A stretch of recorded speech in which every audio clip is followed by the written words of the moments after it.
Tonight, it's LAPD versus Los Angeles Department of Water and Power. Who's going to win? All this and what it means for your weekend tonight. Drew Breezy. Drew, how are you doing tonight, sir? I don't think I could be any better. I'm not sure, though, because I don't know what being better feels like. If you're in the chats, welcome. And I would love it if you just kind of said hello to us, that you could see John's beard. If you like John's beard, I would love for you to drop a 1 in the comments. And if you don't like it, you may also drop a 1 in the comments. So, Drew, we're talking a case tonight that a lot of people already in the chats have already seen. It's a case from, I believe, last month, where somebody stole a Los Angeles Department of Water and Power truck and went on a rampage. You've got 911 calls that we could talk about, a cool pursuit, and then a gun battle that will rival any that we have previously shown on the channel. We're excited to bring this to you.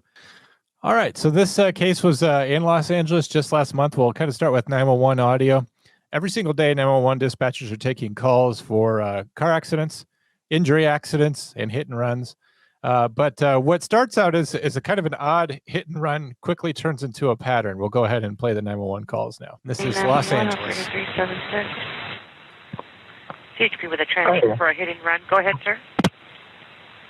Oh yeah, hi. So I just was involved in a hit and run crash. It's I think I got the correct plates for it, but it was involved in a hit and run crash. So that's something that people always start with. The 911 dispatcher wants to know if anybody's hurt because that dictates the response to everything that comes after that. But as with all 911 calls, this guy wants to tell a story. He is a very good good caller, though. He's already got the license plate ready to go. I'll play. I think I got the correct plates for it, but it was. Does anyone need a paramedic? No, everyone's fine. I parked on the side. I moved the car was able to still move to the side, so it's all good. I'm not obstructing traffic or anything like that. Is there any city property involved? Any street signs, light poles, fire hydrants?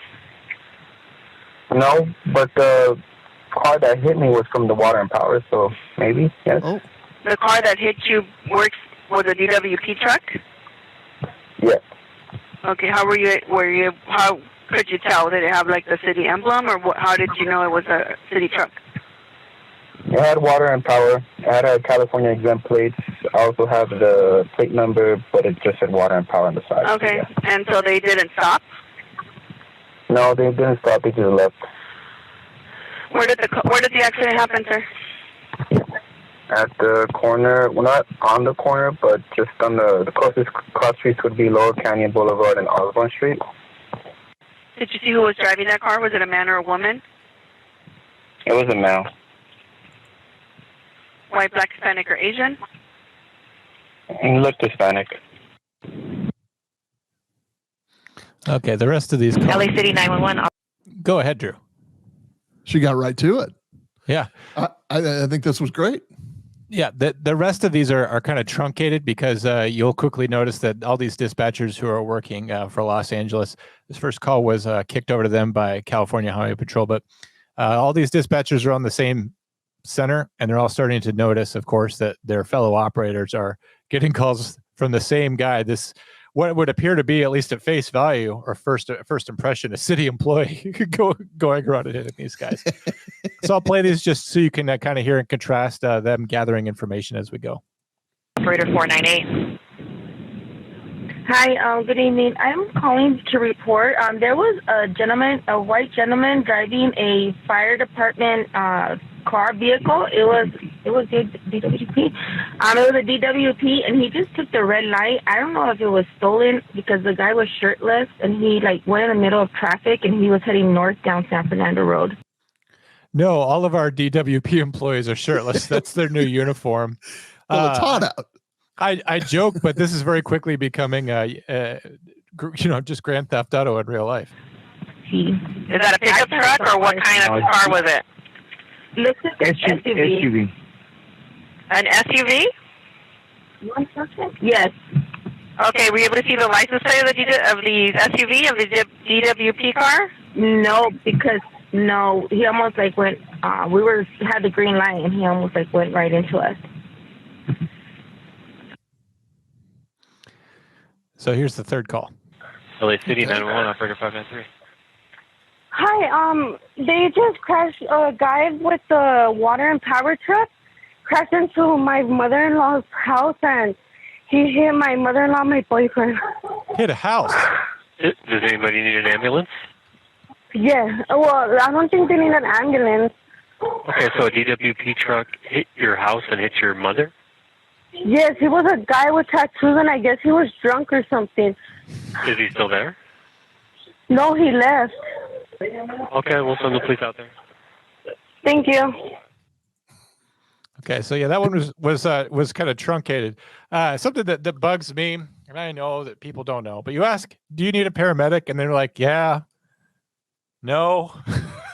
Like I said, the difference between an injury accident and a non-injury accident is pretty much huge. Like non-injury just means you like send anyone on patrol nearby to just go like talk to them. Injury accident, fire, ambulance, all kinds of other assets are going. So when people say, yeah, we need one, and then no, it's like it's really not. It's not ambiguous, and yet most callers are kind of like that in a car accident. We're not sure. It also works the other way too, where they say no, nobody's hurt.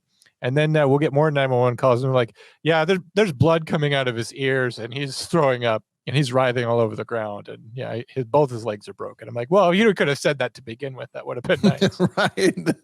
Don't bury the lead on that one.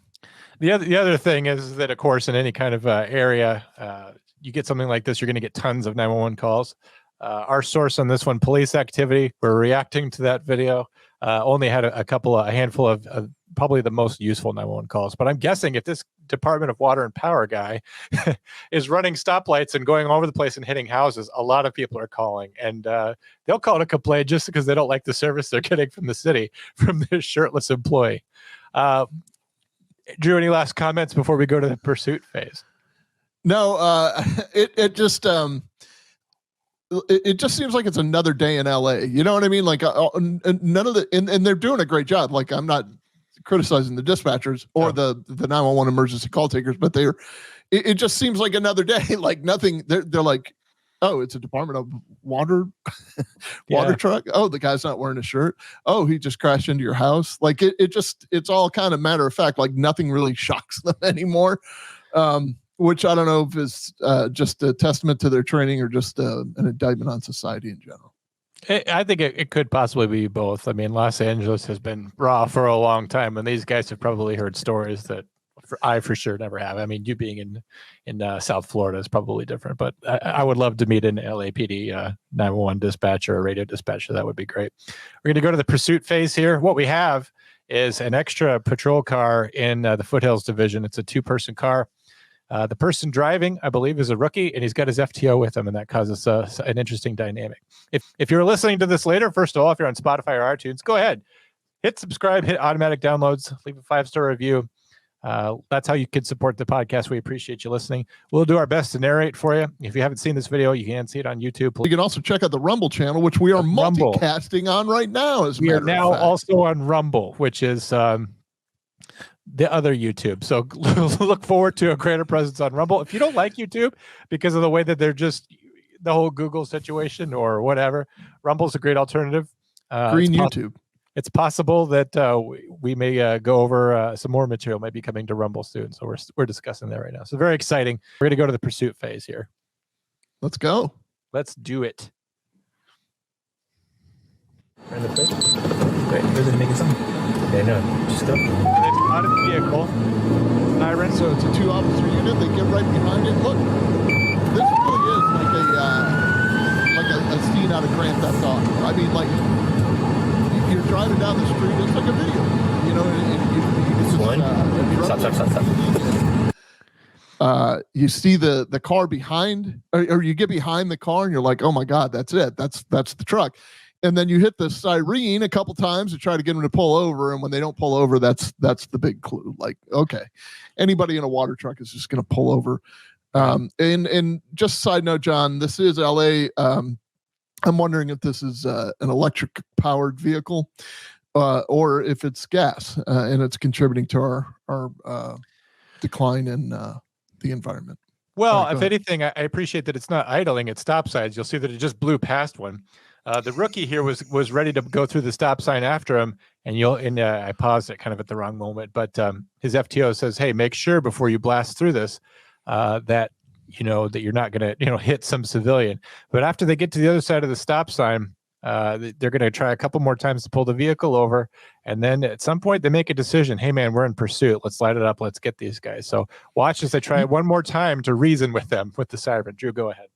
And you will hear a lot of stop, stop, stop, stop. It's kind of unnerving to be the field training officer in the passenger seat because you don't. Well, it's unnerving to be the passenger, period. But it's unnerving to be next to a guy that's not fully trained in emergency driving yet, like doesn't have that experience. So because you really, there is a nuance to like taking an intersection with your foot on the brake and those kinds of things. Or sometimes we lose sight of the fact that like, man, you can sit here and wait for the red, like if there's traffic going either way because they don't see you, it's okay. You just keep your eyes forward, and when the intersection's clear, you can just try to catch up. That's it's fine to do that, especially if you're on surveillance in an undercover vehicle. That's a different story. But you don't have to tie yourself to the bumper of the vehicle that you're pursuing, especially if you're going to get air assistance from the helicopter. Which, I know you do on a daily basis, John. Yeah, I do. We actually have a blimp unit now available. But to your point about being anxious in the passenger seat, think about it. A lot of people in our audience are parents. You're a father, you're a mother. Either way, you're in your car with your child. They're 14 because in your state you can get a driver's license at age 14, and you're teaching them how to drive. Imagine how stressful it is. Now you're also teaching them how to cop too. Son, you have to be a good police officer while you're doing this. Very, very stressful. Drew, we'll keep going. Yeah, go. Good.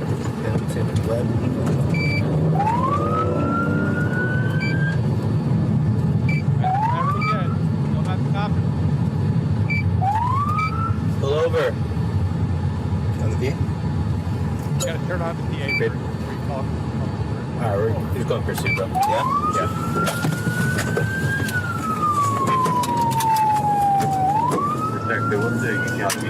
Is it start though? Yeah. Okay, so the suspect has veered into oncoming traffic. Drew, did you want to talk about the special danger that poses in a pursuit, and how would that affect you if you were in the driver's seat right now?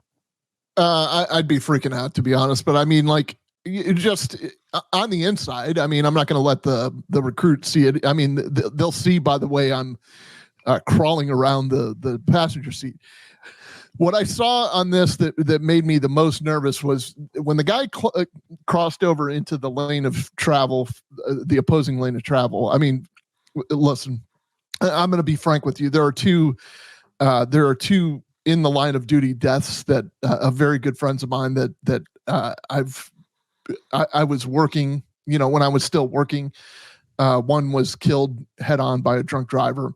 Another one was killed by a domestic violence suspect because he drove right into him. So, these are kind of very real scenarios for me. But what I've noticed about this recruit is that he is again attaching himself to this guy's bumper. So just because the vehicle gets into the opposing lane of travel does not necessarily mean that you need to do it. The only reason I can think to do something like that would be to alert traffic ahead with your lights, but it appears that he's following an SUV, and I don't think the lights would be taller than we're talking about a daytime situation. So I don't think that the lights would be taller than this guy. So, just stay in as the saying I hate the most in law enforcement is the following, but I'm going to use it in the literal sense here. Just stay in your lane. And just wait. Either he's going to come back or he's going to make a turn, or God forbid, he's going to crash into somebody. And if he crashes into somebody, you're going to need time to react. You should only be driving at 80% of your capacity anyway, because that guy is driving at 100% of his.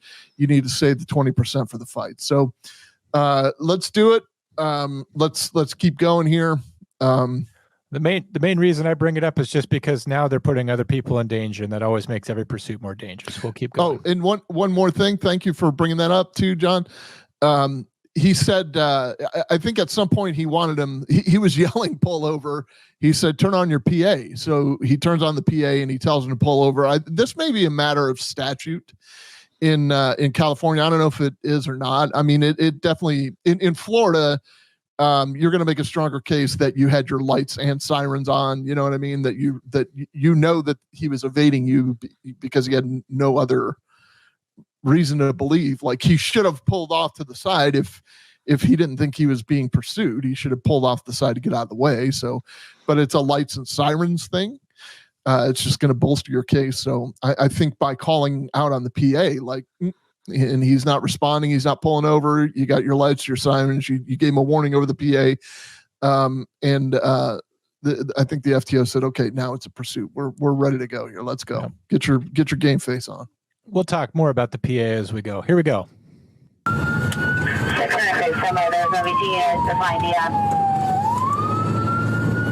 16936, we're in pursuit of the ADW truck going from the DWP incident eastbound went from Amboy. If I sit back with their ship supervisor. Okay, so now we've got a problem. He's doing the right thing. He wants the supervisor to get involved. He wants air support to get involved. But dispatch is not acknowledging him. What's going on here, Drew? Should we just keep going? Well, it's very possible. No, do you want me to just give the spoiler? No, go ahead here? So we can enjoy it from here. Okay, if you'll remember a little while back, like maybe a quarter mile back, because they're traveling at a high rate of speed, he told them, hey, get on your PA. Well, he never switched from the PA microphone to the radio microphone, perhaps, but at any rate, he gets told, hey, you're on the PA. I mean, no one's going to respond to you. Nobody can hear that. Everything he just said got broadcasted out to the public, which doesn't matter. You could do that if you want to do that, I guess. I wish I had a PA so I could tell people what I think of their driving. I don't know if that's against ordinance here, but you could bet I'm looking into it. But the rookie here is so keyed up because this may be his first pursuit. You remember he was asking his FTO, which street are we on and which direction are we going and all this. Well, it might even be the FTO asking that. I didn't recognize the voice either way. I thought it was the driver asking, hey, what street are we on? And we're northbound, and he confirmed it. Okay. Go ahead. All right. Because the FTO will sometimes do that. Like, what street you want, like, to keep you present, keep you in the game. And it's a tremendous, like, I'm not poking fun at this guy driving in the pursuit. I'm definitely not poking fun at the FTO. This is a tremendous amount of pressure. It's hard enough to get into a pursuit in 2023. And I've stated my views on pursuits before anyway, but this is definitely necessary. I see, some property or some violent crimes have occurred with this truck. So they got to identify the driver. There's no way they're going to be able to identify him unless he's just a drunk public works worker. But go ahead, John. When you are new, you're fumbling with things. You can't do things automatically, switching between channels or PA and radio and all this, picking up the wrong thing here. He's focused on the car, driving safely, where he's going, everything he needs to do. He's kind of going through what he's been taught, and that's kind of where he's getting tripped up. But that I'm not criticizing him at all. I've never pursued anybody in a car. He's doing a better job than me. It's just, this is interesting to see from a dispatch point of view, because he's already in pursuit and dispatch doesn't know about it. You're about to hear some radio traffic concerning something else going on. If there's a pursuit in progress on this channel, there shouldn't be any radio traffic that's not of emergent nature. Here we go. Any rally traffic, AME 6X810 Cannon Boulevard for King Andrew Answer 3627. Calling another unit to handle a car accident. They're not going to be injured. Not even a fatality. Correction, okay. Two full circles now. Get it back, let's drive up. 6936. What's the ETA on the back of their ship supervisor? So here we go. Second time he says, what's the ETA to the help? Because he just did. How many circles was that, Drew? 3? I think it's 3. I'm a little dizzy. The dispatcher has still not acknowledged. they were talking to a different patrol unit about someone needing backup on an injury accident of some kind. I can tell you this. I mean, Go ahead, this may not necessarily just be a PA problem. This could be you're on the wrong channel. I mean, there's a lot of stuff going on, and this guy's doing figure eights in the middle of Laurel Canyon Boulevard. I mean, I would think you got some stuff to think about there. Go ahead. Again, just not criticizing either police officer No. here. It's just I just used to describe this on early episodes as the fog of war. It's just the stuff that goes wrong where you're doing the best you can. That's all. If we're ready, Drew, we'll keep going. Go for it. Okay.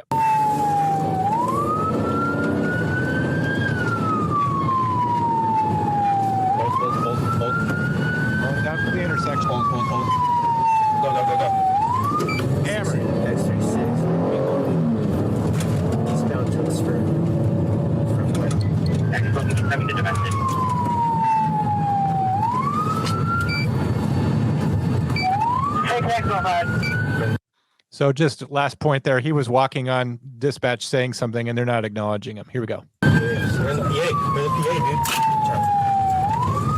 16x36, we're going to be going in pursuit of the suspect vehicle. We're going to be going eastbound, transferred from Cayuga, approaching San Fernando.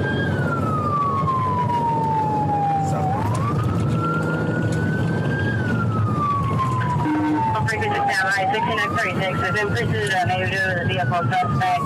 He's on to search from Cayuga, approaching San Fernando. Slow down, slow down. 16x36, southbound 5 freeway, approaching Penrose. Okay, so that pursuit was already 2 minutes long before the dispatcher was finally able to say, hey, 16 X-ray 36 is in pursuit of this vehicle. And so other units can finally figure out what's going on. Now, it's possible that a dispatcher was watching them do loop-de-loops on Laurel Canyon Boulevard. It was maybe kind of figure out what's going on. But if they're not looking right at it, that might be, and if it's just not refreshing often enough, they might not be able to tell what's going on. But now we're in it. The dispatch knows what's going on. They know to get an airship supervisor and all the other support that we need. Drew. Driver is remarkably calm. He's calm. taking the instruction as he should be. And he's remarkably calm, which is probably testament to the FTO too, just keeping him present. Just keep breathing and like let's not overdrive our headlights, so to speak. And at some point they're trying to figure out why they're not getting out, and he's like, "You're on the PA, dude." Like somebody figures it out finally. Somebody puts 2 and 2 together. He probably felt then stupid, but didn't have course, time to feel stupid. Yeah, go ahead. And then, of course, the minute he says something, he gets the cavalry, It's just like, oh, thank God. All right. I'm ready if you are. Do we have part 2 of the part 3? pursuit? But speaking of letting people drive and letting the more experienced person take over, did you want to control part 3 since it's nonstop gun battle, police action, bar none? That way you could stop and comment on the cop stuff whenever you want. I've given the call to you, Drew. You go out in the field and you play it if you want to play it. Otherwise, I will do it. Whatever. Thank you, friend. Is it labeled battle? It's labeled battle because that's what you're about to see, folks. Okay. A no holds barred, ridiculous battle. All right. So I just added to the, here we go. You're seeing the vehicle fly up it just broke through a gate of some sort. So it's just in like some on the kind of A-team. Controlled area. Here comes the sound. Yeah, the sound will be coming up in a second here. Yeah, So this is so what we were watching is some kind of surveillance camera of the vehicle flying up like a dead end road, and he broke through like the gates of a compound. But listen to the calmness and the situational awareness of the dispatcher here.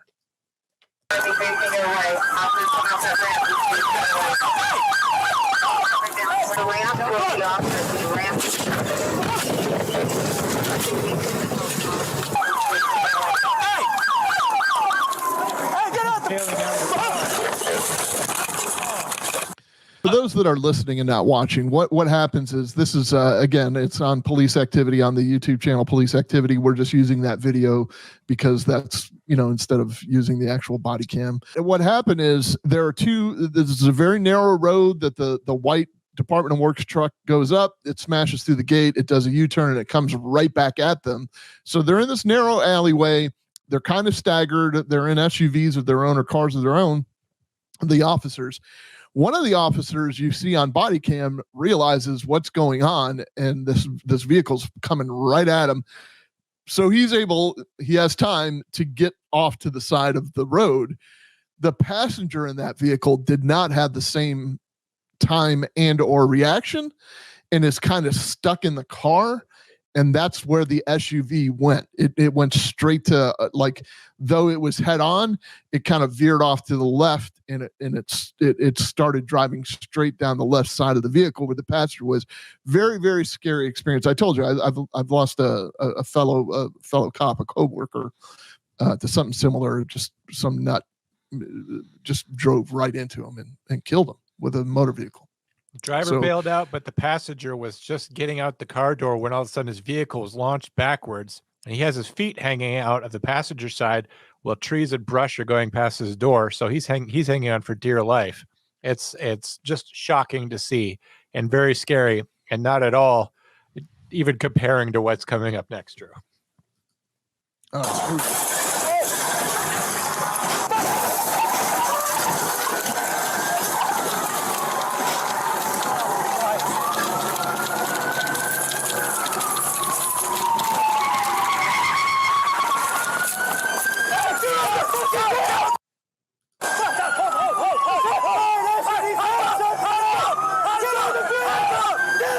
Okay, what you missed was there was some gunfire. This is definitely a deadly force situation. I mean, you know, the actions of the driver are likely to cause death or great bodily harm. You have a lot of officers in proximity.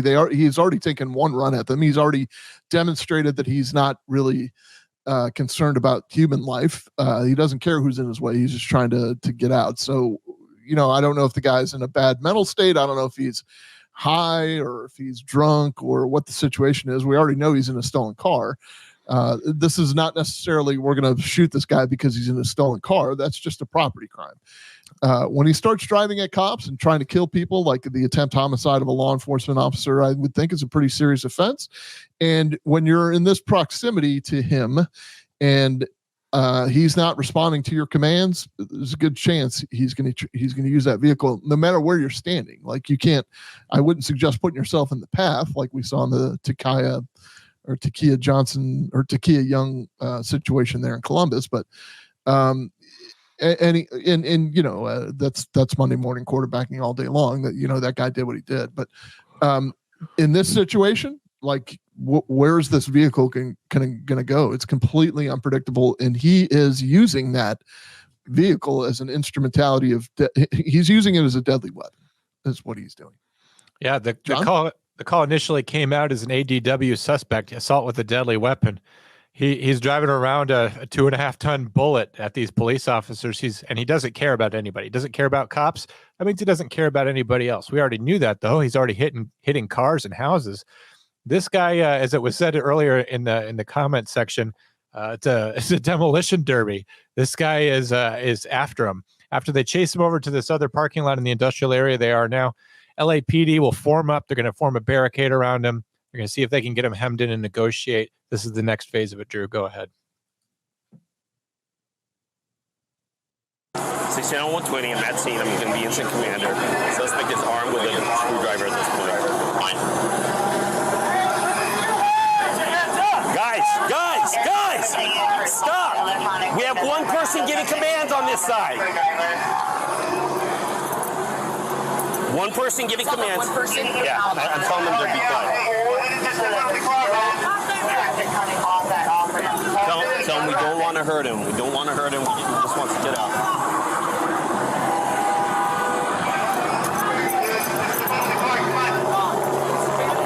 Okay, that's close enough.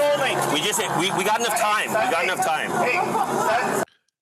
This is great advice. It's kind of like, let's just slow down. Everybody just slow down a little bit. Let's catch our breath. Let's keep a watch of what's going on. Let's try to get this guy out of the car. Let's call him out. Whoever that is that took command literally said, I'm taking command of the scene. So now we have an on-scene commander. I don't know if it was a lieutenant or a sergeant or whatever. It could be one of the FTOs for all I know. But he specifically yelled over to one group of people who was giving this guy commands, which may or may not have contradicted what the other group of guys was yelling out as commands. So he called timeout and said, look, hey, stop yelling. There's one set of people that are going to give commands, and that's it. You know, you guys are set up there to do what you're going to do, like you're holding deadly force on the guy or whatever, but the other set of people are going to be doing the talking. Yeah, John? Great job with ICS saying, hey, he gets on the radio just like he should. He tells dispatch his unit number. He says, I'm in command. At that point, he's in command. It doesn't matter what his rank is. Starts giving orders. I don't know if this guy has rank or not. And frankly, it doesn't matter because one person needs to step in, say, I'm taking command of the scene, and start giving instructions, because just like you saw, police officers are giving different instructions. We need one person to talk to him, give him instructions. They're speaking to him in English and Spanish, saying, hey, man, we don't want to hurt you. You just want to come out. Maybe you remember the case last week from Home Depot where they had one person talk to him at a time, say, hey, we don't want to hurt you. We just want you to come out to us. This is sort of the same thing, except Now, like I said, the deadly violence has way escalated. He's already basically taken his shots at LAPD by driving a vehicle through them. Just remember, too, they said that right now he's armed with a screwdriver. He may have a pistol in the vehicle. There's no, you have to be careful and assume that. But remember, he is still driving that vehicle. And even though it may appear disabled, you never know.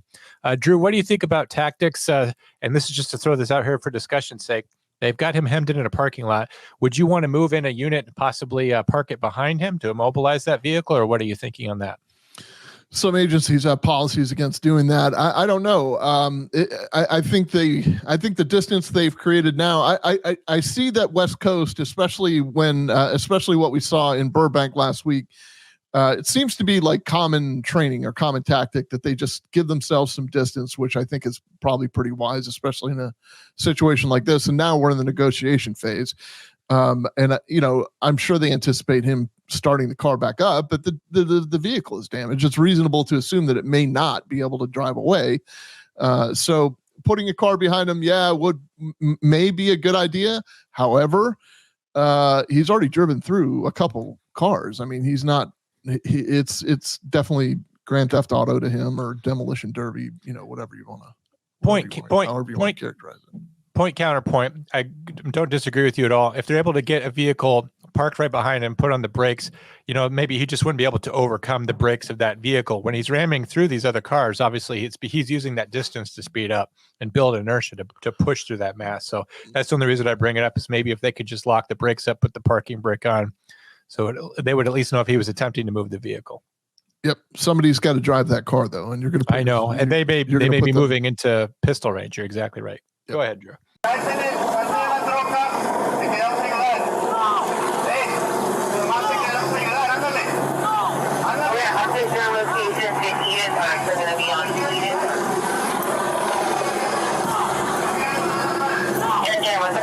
Grab some less lethal. Just grab some less lethal. Do you have any there? Taser? Right. Pull another shot maybe up here. The car's disabled, bro. It's not going anywhere. At least you have cover over here. Better location is Edenhurst and the Colorado Freeway exit westbound. Manuel Monarca. He's on parole for ADW.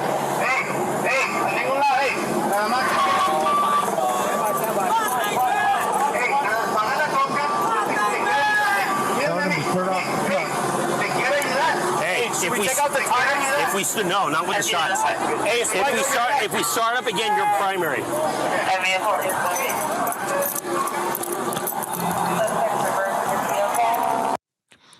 Drew, I just can't let this go. A police officer there said, "Should we shoot the tires out?" Yeah, we're not going to do that.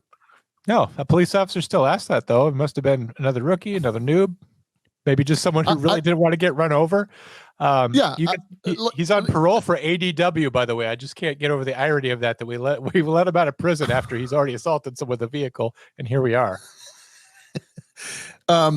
So ADW is assault with a deadly weapon, and for those that don't that may not understand why you only want one person giving commands, because in the heat of the moment you might give conflicting commands, and it may be perceived as non-compliance, and it may have all the other officers there react to the non-compliance. So that's the point of one person.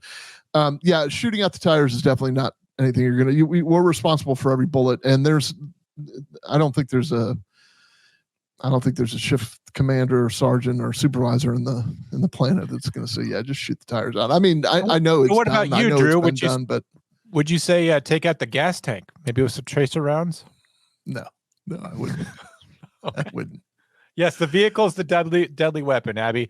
I don't mean to be sarcastic with you, but just put yourself in their place. So this thing's coming at you. That's the deadly weapon here. Things Police C, welcome. Drew. Hey, Butler, if he starts to go, Guzman, you're going to be primary. You're going to be secondary, okay? What do you mean?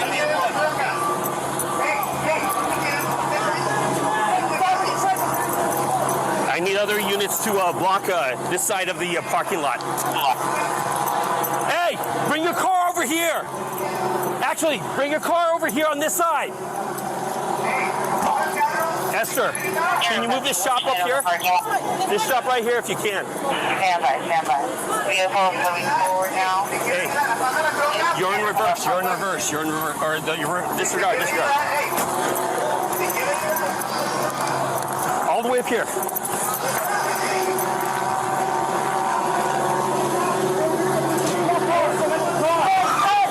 Hold it. Up here. Watch out. Right here. Stop. Turn the vehicle. Hey, provide cover for this civilian to get out. Reverse lane. Hey, put some spike strips right here.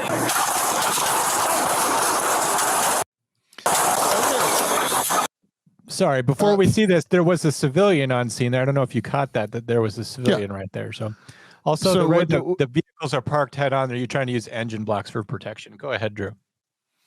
So what they're trying to do is, I mean, you heard him talking about like he's marshaling these vehicles to try to get them in a safe but probably blocking kind of manner.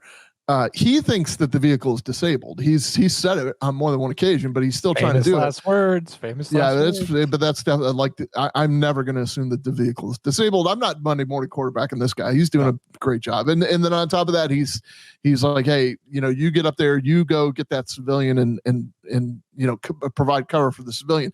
It just so happens that when whoever that was moving towards the civilian, the vehicle started moving again, and boom, they just start lining him up with gunfire because he's literally driving right at them. So here we go.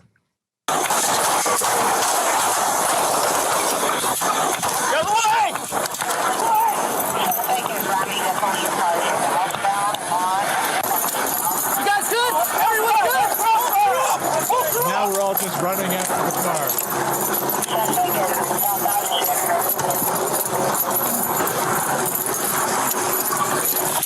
I got you!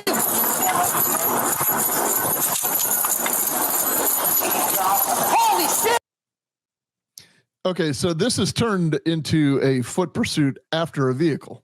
So it's still a pursuit. It's just that the bad guys in a vehicle, and everyone. I love this guy's attitude. I love his attitude, though. There's a guy running from him that loses his baton. He picks it up. It's a race. And the guy turns around who lost his baton. He's like, "I got you baton. I got you." Now they're running this tunnel. The car's way up ahead of them. There's a I think it's a CHP vehicle passing them. There's about a dozen cops all just running after this vehicle. And he's running through this tunnel, and he has time to think about it. He's just like, "Holy shit, this is a day." I think, I do think, though, in fairness, that vehicle is so toe up that they can run after it on foot. It's not going anywhere fast. I just don't think that they're that fast. Not fast. This might be golf.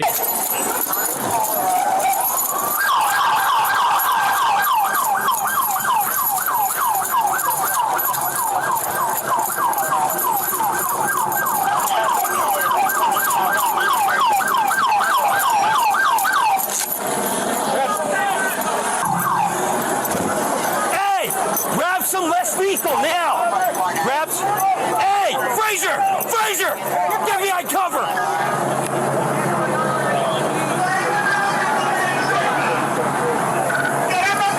Hey, on this side, one shooter, one less. Okay, Santiago, get off on the arm. No, get the right. So this is 2 hours later, by the way. Go ahead, Drew. What you may have missed is this large Bearcat has entered the chat. It's a very large it's a very large kind of like armored vehicle, the kind that people in California complain about police having. So it's one of two, I think, that end up showing up here, and it's probably got some type of SWAT team held within, but they travel from probably situation to situation in this Bearcat because it's very safe. Like, it's hard to penetrate with the bullets, and we don't even know if this guy has a gun. And but they can get close to it, and they can get close enough to block it in, and that guy's not going to move a Bearcat like that. I'm guessing he's already. Just because the MRAP is so slow, or the Bearcat or whatever they have, the top speed on that thing's like 40, right? So like they've already got to be, it's got to be a pretty stabilized situation for the armored vehicle to even catch up to them, right? Yeah, we're going to see some overhead of it. It's really a sight to behold, to be honest. We're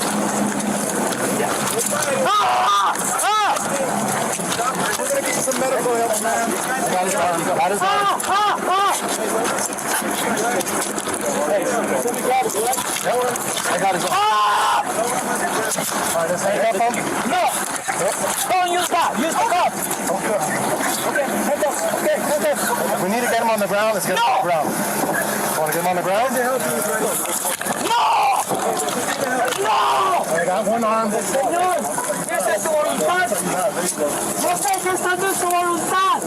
saying that is your will. Some ramblings in Spanish. Like, we're not really sure what he's saying. I beg you, that is your will. So not really sure, but he's still yelling and screaming after 2 hours. And something else you missed on, if you're listening to the podcast, the door is covered in his blood. So at some point somebody got him, and it made him a little bit easier to deal with, but he's still fighting pretty good after 2 hours. It's quite, it's been chaotic since minute one, and managing the chaos is kind of hard to do at times, but now you got this guy who's still in full either psychosis or his meth high is on the 24th hour out of 48. That, so, yep.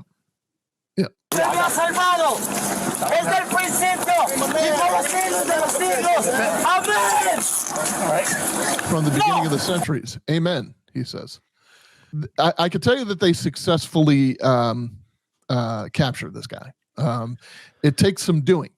Here's something I want you to think about. Now, what I don't want to glance over is what the dispatchers did. The video I saw earlier, the parts that I don't know that we covered, she was able to watch either from like a downlink of the helicopter, or she's watching on some type of camera system, surveillance system, or from their body cams or whatever.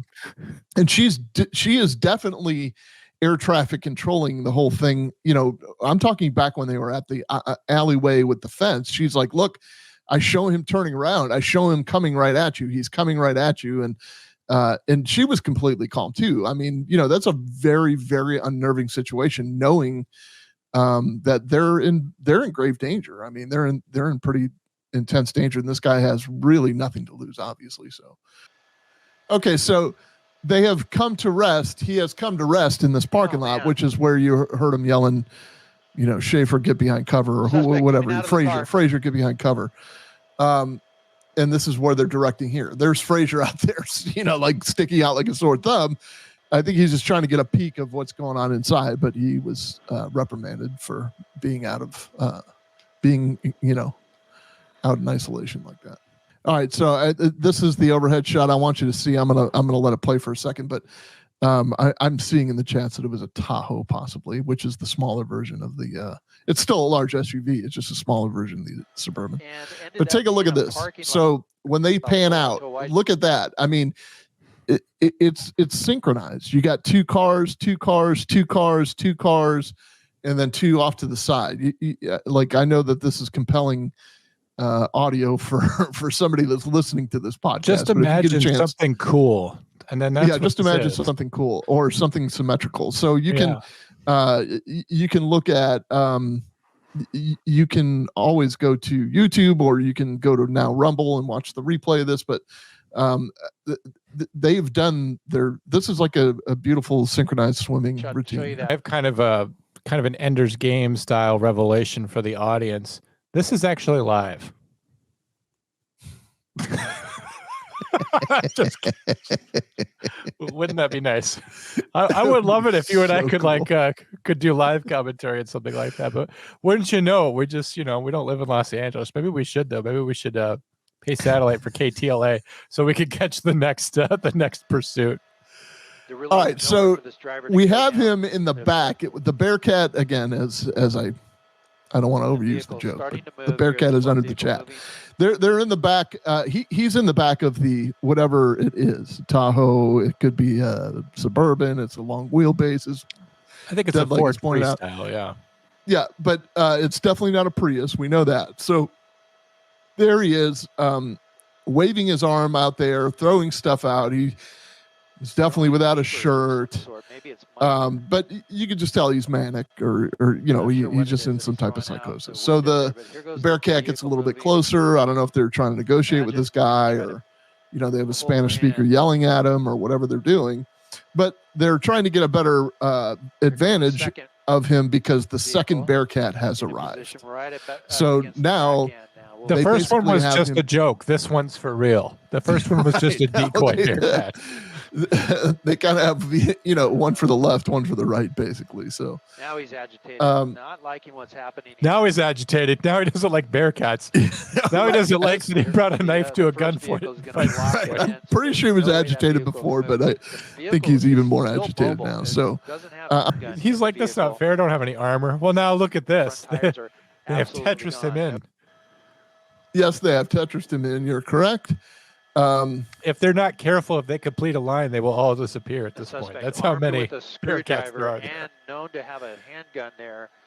LAPD has confirmed that there's a handgun in the vehicle. Okay, so there is a handgun in the car. And thank God the guy in the blazer has put his flashers on, because perhaps AAA is coming to help him. Well, that's for everyone's safety, Drew, is the hazard lights on for safety. He needs to put his hood up.